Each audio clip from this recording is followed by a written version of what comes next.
Hey everyone, well first things first, you can probably hear my air conditioning system. It's 103 degrees outside. I'm not turning it off for the video, so my apologies if the audio isn't as good as it normally is in these videos. But it's way too hot to even turn off that system for 15-20 minutes to shoot this video. But let's talk about my July month. I read 7 books this month. 5 of them I rated from a 2-star to a 3.5 star. So based on that, you'd probably think that this wasn't a great reading month, but it was, because those other 2 books were fantastic. Let's talk about everything I read in July.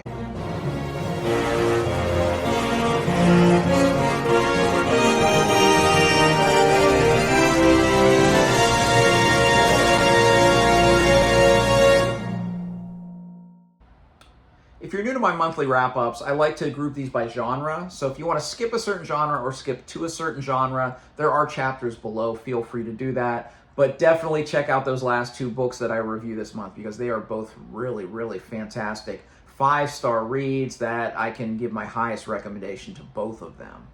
Let's start with the science fiction genre. I read a book called The Year Before the End by Vidar Högstad. This was sent to me by the author over a year ago. And it's a self-published book, and it has a really interesting premise. So in the title, the end refers to the end of humanity being alone in the universe. Because 50 years before the end, as it's called in this book, aliens contact humanity. And they say basically, hey, we're merchants. We're going to be there in about 50 years, so just get ready for us. Here's some technology so you can catch up with us. So the end is the end of humanity being alone. And this is a story that happens a year before the end. And it starts off with a heist. So based on the premise and based off the beginning, I had high hopes for this book. However, it didn't work for me at all. And mainly because the writing style and my preferences as a reader just could not coexist. The author writes very short paragraphs, very short chapters, like 2-page chapters sometimes, and I really struggled to read it because it was just so super fast paced. There were so many times where I just longed for, like, it was interesting, this book starts with an info dump, which is an odd way to start a really fast paced book. But halfway through the book, when this thing was just like so much dialogue and back and forth and these super short chapters and jumping around, I wanted some info dumps. I wanted some character development. It felt to me like the characters were all just kind of names on the page, unfortunately. So this book didn't work for me, unfortunately. I have seen some more positive reviews, so if you're interested in that premise, maybe check out some other reviews and make the decision on your own. I would never dissuade somebody from reading a book. But for me, The Year Before the End was a 2 out of 5. Let's go next to a classic. I read Barnaby Rudge by Charles Dickens.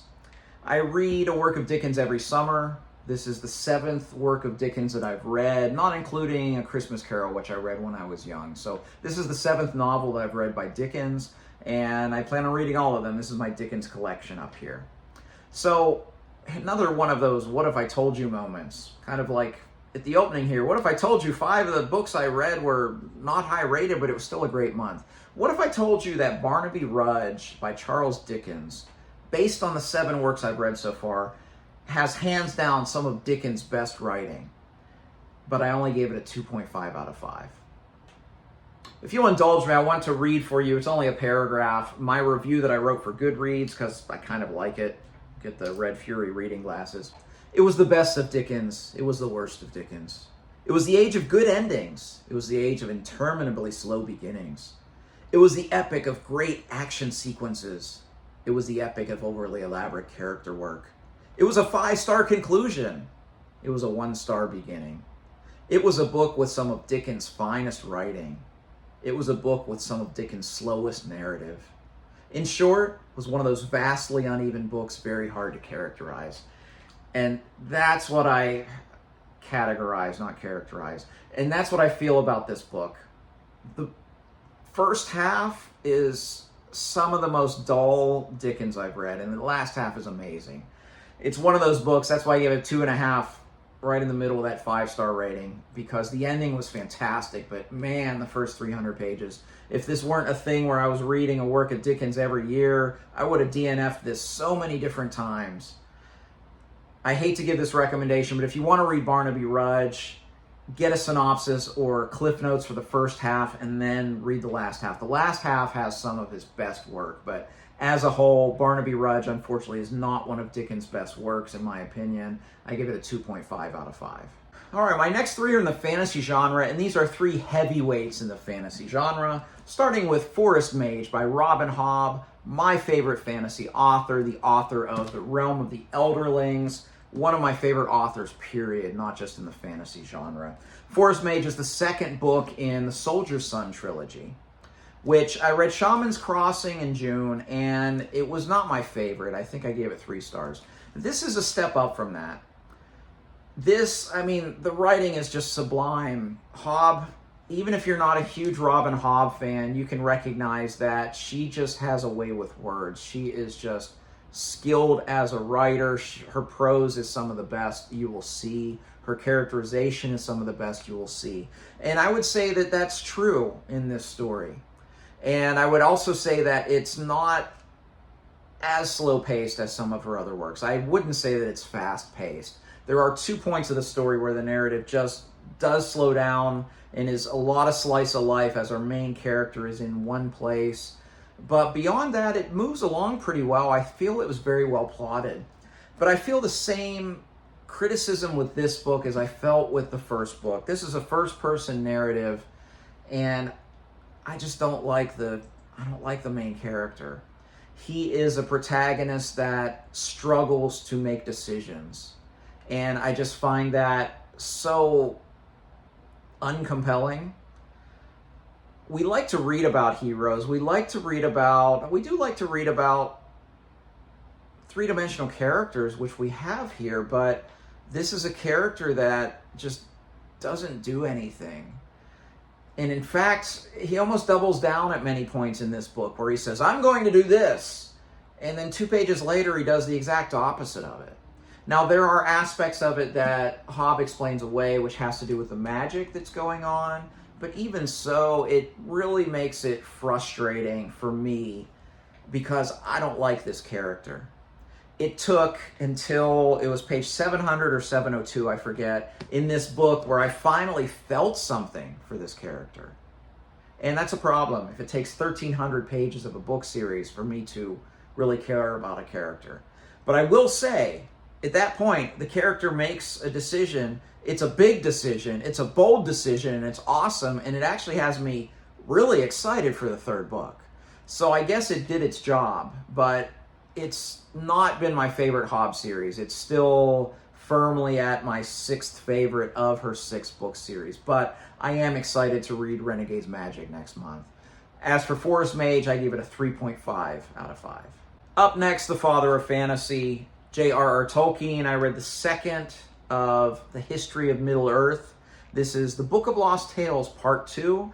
And really, it should be J.R.R. Tolkien and Christopher Tolkien, because a lot of the best portions of these 2 books so far are Christopher Tolkien's just, after each story, him giving you his commentary and telling you what he did to glean the different sources of J.R.R. Tolkien to put all the things together. I find some of that very, very interesting, just how he put all of these volumes together. But the thing I've noticed, at least 2 volumes into this, is that these really weren't meant for publication. And it shows because it's very dry, historical kind of writing. The adage that authors know is show, don't tell. This is a lot of telling, and it makes it a very, very dry read. I will say, though, that this volume, Part 2, was a lot better than Part 1. There were some very good stories in here. There were 2, in particular, 2 of the Great Tales, early versions. You had an early version of The Fall of Gondolin. You had an early version of Beren and Luthien, here called Beren and Tenuviel. So I enjoyed those 2 the most, probably because I was familiar with those stories and I knew that they became 2 of the literally great tales, which are great. But as a whole, these are these are really only for the Tolkien completionist. If you're a Tolkien reader and you've only read The Hobbit and Lord of the Rings and you want more, of course, Silmarillion, Unfinished Tales, and the Three Great Tales, definitely go there. History of Middle-earth is only for someone like me who's a completionist that really wants to read it all. I gave The Book of Lost Tales Part 2 a 3 out of 5. And the last work of fantasy before I get to my runner-up of the month was by another titan of the genre, Robert Jordan, but not what you would think. This is the first volume of this omnibus, the Conan Chronicles, Conan the Invincible. And what I liked most about this, I feel like he nailed Conan as a character. I feel that, and Jordan's good at characters, so you figured that he would do that. I also like, this is kind of set early in the Conan timeline. He's 19 or so in this book. I like that he referenced some of the early short stories of Robert E. Howard, like he did just a little throwaway line about the Tower of the Elephant. For someone who's read all of the short stories, I really appreciated that. However, I will say the story itself is somewhat forgettable, even though it is novel length, and that's what I liked most about this, is just getting a long story by Conan, with Conan, I should say, because in the original, this up here, all of Conan Chronicles that Robert E. Howard wrote, only one of them is novel length. Everything else is short stories. So it was nicer to be in a longer story with this titular character in the genre. But as a whole, I think it was kind of forgettable. I give it overall 3.5 out of 5, but I am intrigued to read the other 6 novels that Robert Jordan wrote featuring Conan the Barbarian. So my runner-up of the month was fantastic, and you picked it for me. It was The Lions of Al Rassan by Guy Gavriel Kay. Last month or some time ago, I did a physical TBR video, and I asked everybody to vote from that physical TBR and pick something for me to read in July, and this is what you picked, and I'm so thankful that this came out on top because this is a masterpiece. Don't think of it as, because it's a runner-up, that it's not a great book. This is a great book. This is a great author. I cannot wait to read more Guy Gavriel Kay. I have right there on the shelf, I have A Song for Arbonne and Tigana. I can't wait to read both of those and more. I think he's an author that I'm going to fall in love with even more when I read more of his works. As for The Lions of Al Rassan, this is a really great book that has roots in kind of our history. It's loosely based off of medieval Spain, and you can even see when you look at the map. And most notably in the world building, you see the 3 religions. The stand-ins, of course, for Islam, Christianity, and Judaism.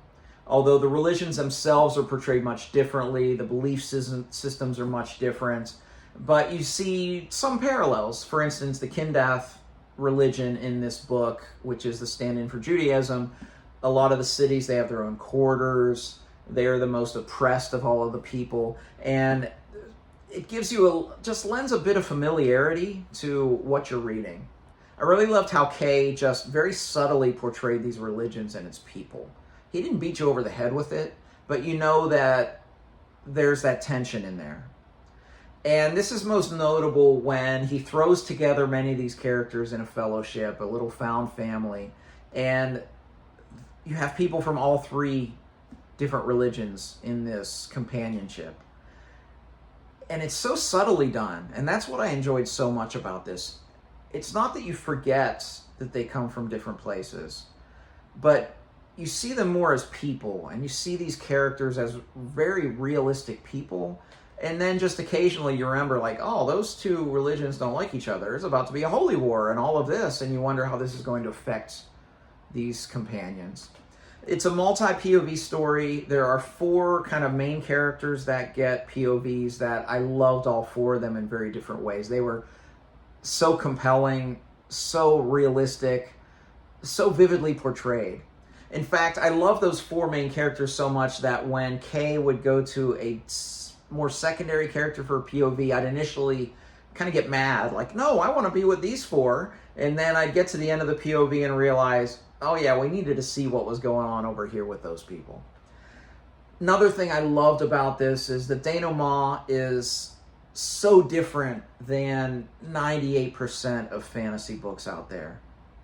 It may end like you think it would end, but the manner, the structure, the way that he ends this book, I found so masterful. And in many ways, I felt this elevated it to a work of literary fantasy than just fantasy, because of that just one little thing at the very end, how he changed things at the end. There's a lot of tension in here. Kay is really great at just portraying something where you think something happened and then you realize in the next chapter, no, something else happened. And then I would flip back and I would read and say, he kind of tricked us a little bit there. He did that very, very well. The writing style itself is something I connected to quite immediately. The older I get, the more writing style and prose matters to me. And I wouldn't say it's purple prose, but it's very rich. I can't wait to read more Guy Gavriel Kay. That's all I'm going to say today on this little short review, because this is supposed to be a wrap-up. If you want to see a full review, Joanna just did a really great one on her channel. I'll link that in the description below. Go check out her review. There's no reason for me to do one because she said it so well in her video. We will be doing a chat on her channel sometime August or September about this book with some other booktubers. So you can look for that, especially if you've read it, because I'm sure we'll start spoiler-free and then talk spoilers. And there are so many things in this that I can't wait to talk with others about, including maybe you if you hang out in the chat at that discussion. So what could possibly top The Lions of Al Rassan? Daughter of the Empire by Raymond E. Feist and Janny Wirtz.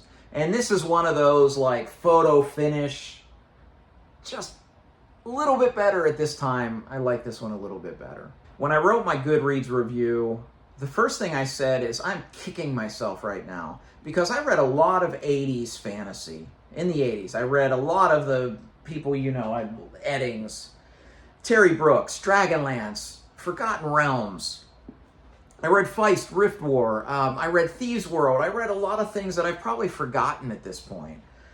I somehow missed this series, and I'm kicking myself because I'm only one book in, but this might be the best thing from that era. I really feel like the trajectory could be there. The depth of character, the world building. I don't know why I feel this is so much superior to Rift War. I don't know if Feist got better or his collaboration with Janny Wirtz is the answer, or maybe it's just Wirtz herself, or maybe a combination of all three of those things. But I really love the Rift War saga. I did a video on why you should read it, and at least one book in, well, truth be told, book and a half, because I'm reading Servant of the Empire right now. That much in, this is a series for the ages. I mean, at this point, I'm thinking the trajectory of this series is that it totally eliminates my top 10 pick from earlier this year when I did that video. So what's it about? This is a political fantasy that the only political fantasy I could think of that's done as well as this is A Song of Ice and Fire.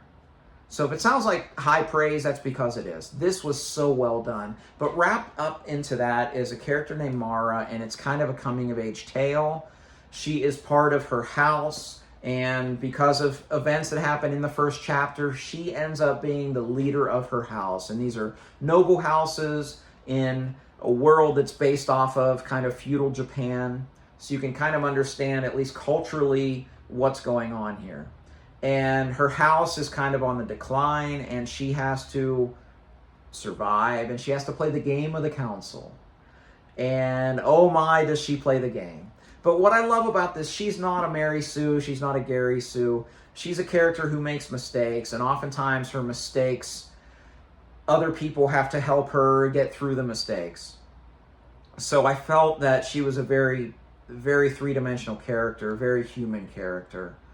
And a lot of the secondary characters just came to life for me. I loved the setting. I loved the coming-of-age tale wrapped up in the midst of this political fantasy. I loved absolutely everything about this book. The writing style, I mean, you name it. This book is fantastic.